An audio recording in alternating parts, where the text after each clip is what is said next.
Hello, my friends. Welcome to a very quick discussion, next steps upon PMP. Now, this is exclusively for one of our students who recently got PMP certified. And the student is asking, what's my next career move? What should I be doing? What should I be investigating? Well, my first piece of advice to anyone who just got certified is take a chill pill for a few minutes or a few days and plan what you want to do with your PMP. Why did you get certified? Did you get certified just to collect a certification, or are you going to start doing something with it? Let me tell you what I did. As soon as I got PMP certified, I needed to test out my ammo. Like getting certified is like, for me, it was like knowledge ammo. It was like with great power comes great responsibility, but with great power comes the need to test the power. So I needed to test my PMP powers. And I worked for a number of organizations as a PMP. It had nothing to do with the satisfaction of being in the job as much as it had to do with the satisfaction of being a PMP and working in that capacity, if you get what I'm saying. So for anyone who is still on the fence and saying, what should I do now I'm a PMP? Start working. I don't care whatever PMP work it is. If it's PMP requested on the job, do it. Go for it. Don't waste a minute. Some people waiting for the perfect job. No, no, no, no, no. Just do it. PMP, do it.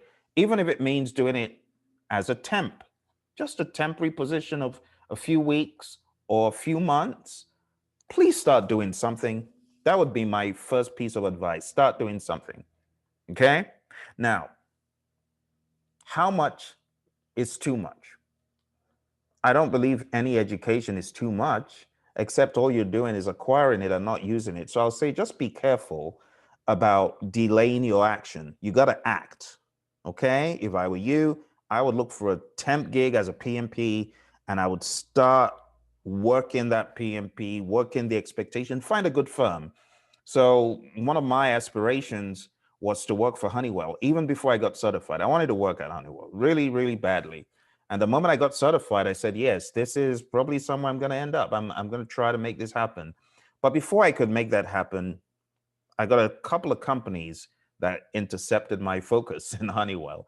And one of them was an IT company here in the Valley in Arizona. And the other one was GD, General Dynamics. So worked there for a bit. And then I took a hiatus for a while, took a break, and came back with a vengeance and got an offer to work at Honeywell. And my goodness, that is one of the best career moves ever, because what I learned from that position, my oh my, I couldn't pay for it.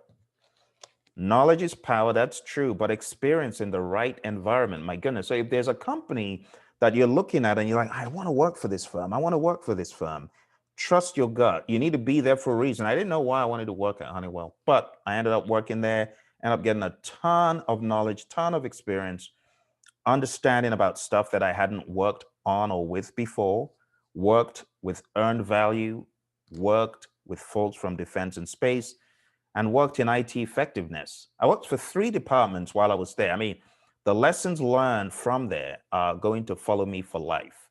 So if that sounds like you and there's a company that you've been eyeing and you're saying, I want to work there, you better trust your instincts. Look into that company, work there. Now, when you get certified, there are 2 options. You have an option to add value. So you got value to add by being a PMP, but you've also got value to gain. Like I told you, my experience, I gained a ton of value, but I also gave a lot of value. And honestly, the sweet spot when you find a company, when you find a position that piques your interest, one, and two, allows you to add value and gain value. Boom, that's the perfect combination. But if you're in a company where you're not really able to add value and you're not gaining value, and I'm not talking about salary, like we talk about Herzberg, I'm not talking about hygiene factors. No, I'm talking about things that truly motivate you. If you're not getting what truly motivates you, then you're not getting value. I don't count money as value. My stay at Honeywell, I'm not even counting the six figures as anything because that was not the true value. The true value is the life lessons that have followed me for life. You get what I'm saying? So, going to your specific question about your experience in engineering and product development, when you add project management to the mix, in my mind, what I see you as, I see you as a team player that can come into a team and you can either act in the capacity of a developer, developing the product with other team members, or you could come into the team in the capacity of a product owner in companies where they espouse great engineering principles, practices, and also agile. Maybe a company where Scrum is being used or Kanban is being used or a combination of both or other agile approaches. You don't necessarily have to be agile in method or framework before you are agile in thinking. So if you get to a company that's agile in thinking, they've got a good manufacturing base, things that pique your interest. It could even be in the auto industry. Just take a look at what's out there. There's some interesting stuff happening out there in the world of the automotive industry. Check that out. Check that out. And again, your mindset being one of continuous improvement, as you mentioned, is only going to fit nicely in a company such as that. So that is what I would recommend, looking at companies that pique your interest, looking at companies doing projects that pique your interest. Other companies you can look at, which you mentioned, are absolutely spot on, like those in healthcare manufacturing, you know, uh, the likes of Medtronic. I know they're not out where you are. Orthopedic makers, obviously defense and space, like I talked about, Honeywell, and many other companies such as that. You know, the top ones. I don't need to mention their names, but check them out because a lot of firms need people with your skill set. You got engineering skill set, got project management skill set. You understand the mechanics of the project, the technicalities of the project, be it engines or body or software or hardware, whatever it is. Those would be good places. So honestly, the sky's the limit. That's what I'll say. Okay. Roy and I will laugh at your comment. We'll actually have fun trading jabs on this one because you said you don't believe automotive manufacturing supply base will embrace agile methods fully in the next 10 years. We are of a different mindset. We don't think it's going to take 10 years before those in the automotive industry realize that in order to be the big kahuna, you need to be thinking agile. They will embrace agile. We don't think it's going to take up to 10 years. So yes, the agile way of doing things, I know it's very much opposed. I understand, but the way things are rapidly changing, Roy and I see the future of project management having such a strong agile component that whether automotive or defense and space or whatever the industry, they will embrace agile fully. The question, you see, where people miss it is thinking that embracing agile fully means doing agile on every project. No, that's not what we're saying. Embracing agile fully means embracing the ideologies of agile, that you should be agile where necessary in your approach to development, but you should be agile always as well in your thinking. Being agile in your thinking is understanding when you need to switch to predictive in terms of your delivery approach, but inject agile in your thinking in as many places as possible. So I know it sounds oxymoronic, but it's not. You could be agile in thinking, and through your agile thinking, you know this has got to be a predictive approach with some agile thinking behind it, some agile awareness behind it. Other times you need to be hybridized. You need to be part predictive in your delivery. You see, there's a difference between delivery and thinking. Anyway, I digress. But it'll be really nice to get your lessons learned soon. We're looking forward to your lessons learned. If not this weekend, maybe next. but we're looking forward to your lessons learned. Um, I agree with you, and you know I do agree with you in what you said. You believe PMI is making a huge mistake in abandoning a large portion of the marketplace, which will be utilizing predictive and hybrid methods for many more years. I absolutely agree. I think I know where you're going with this. So our interpretation of fully embracing is still having a right mindset concerning predictive, which a lot of people don't. So we got two sides. We got the side that thinks predictive needs to have folded up like yesterday, and we've got the side that thinks, agile is just bad news and should have been folded up. But there's balance, right? And there's balance in understanding agile thinking versus agile in delivery. Anyway, but I agree with you. I think PMI is making a huge mistake in what they're doing with the PMBOK Guide 7th edition. I think it's very unfounded and not very smart of them. And even in 20, 30 years to come, I mean, everything can't be agile. That'll be dumb, right? So there's balance. I think PMI threw out the baby with the bathwater. But anyway, I'm writing my own book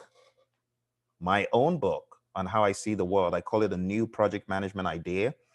And honestly, the way PMI are looking at stuff and throwing out the baby with the bathwater is so not how I am thinking. So I agree with you. And on those grounds, I absolutely concur. Changing the exam to a 50-50 ratio instead of an 80% agile, very true. I think that would be best. And we heard from a student a few days ago that on his exam, it seemed more like a 50-50. But anyway, we'll talk a little bit more when we have our lessons learned with you. But in closing, I just wanted to catalyze your thinking, all right? So you need to think about, what is your vision for your career? Where do you want to be in the next 2 years, 4 years, 5 years, 10 years, 15 years, 20 years? All right, what do you want to retire to? What is your legacy as an engineer and a PMP, if I might say, going to be? So you got to lead yourself, and leadership is all about vision. It's all about vision. So my question to you is, what is your mission statement? Have you crafted one? You need to craft your mission statement. And this is what I train our project managers who graduate, become PMPs, and they continue learning with me at the Project Leadership Institute. I tell them, you got to understand what is important. Where do I want to go with this thing, with what I'm doing? What does best look like for me? What is the best result possible for you? How do you want to act? When people think about you, what are they going to say? What kind of legacy do you want to leave behind? Those are things that I would describe that you should use. If I were you, I'd definitely be thinking a lot more like that, and planning the future in that regard. So in crafting your mission statement, it's only going to help you in the long run. Think about companies like Apple. How do they get to where they are?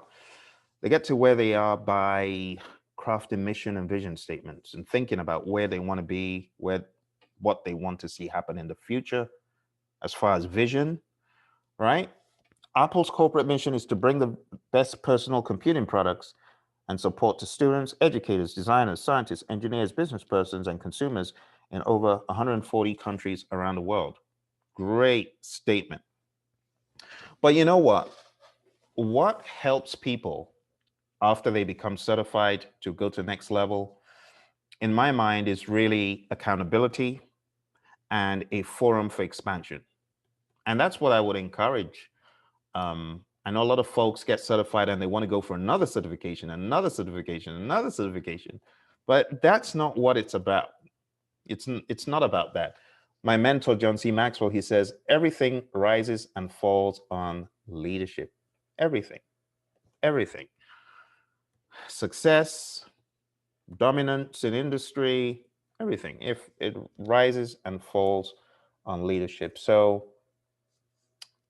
I'd like to encourage you by thinking about maybe developing more leadership prowess, thinking, mindset, and before you know it, you're going to arrive at success. But it develops daily, not in a day. So if you are thinking of sharing ideas with like minds and continuing the trajectory, maybe even if it's just for a period of time, maybe you should consider coming on the Project Leadership Institute. You go onto Praizion.com, you click on that page for the Project Leadership Institute. If you take a look at the program, you see that it's very centered on leadership and vision and giving you real skills and ideas that you can use to blow this PMP thing up, because PMP is just the beginning. It's just the beginning. All right. So I know you've got plans to do some other certifications and stuff and all that, but do consider the Project Leadership Institute. You know, we've got options here. So we've got an option for either a year, we've got an option for a quarter, but I'm telling you, you're probably going to get a lot more leverage, traction, action, accountability, and I will be your coach and mentor, and I will hold you accountable to get into your goals, your dreams, your mission.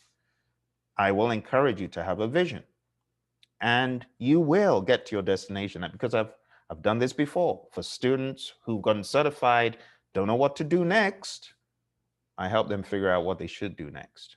And you've got someone who's been there, done that. But beyond that, you've got someone who is a partner with you, a listening ear to help get you to that pinnacle, that peak.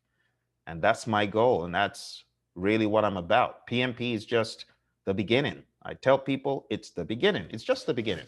All right. So for those of you who have joined my buddy and I, listening to the advice I've given, if you want to be part of this program, go on down to projectleadershipinstitute.com and come along for the ride, learn leadership, learn how to be a real success, learn how to put your dream to the test. All right.